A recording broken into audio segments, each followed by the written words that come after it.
Ülesehitus koosneb siis teooria osast, kus me selgitame inimestele, mis asi see vale ikkagi on.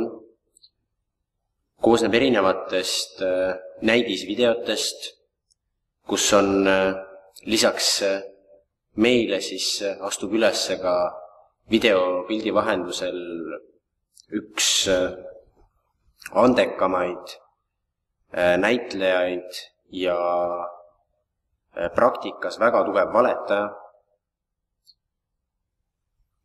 Ning lisaks siis teooriale ja videotele me anname kasulikke näpunäiteid, näitame inimestele ette, mängime igapäevaseid situatsioone läbi ja teeme ka praktilisi ülesandeid. No põhimõtteliselt 1,5 tunniga inimene ongi juba professionaalne valetaja, kui ta meie koolitus on läbinud. See ongi kogu lihtne tõde. Noored mehed. Vanad kalad.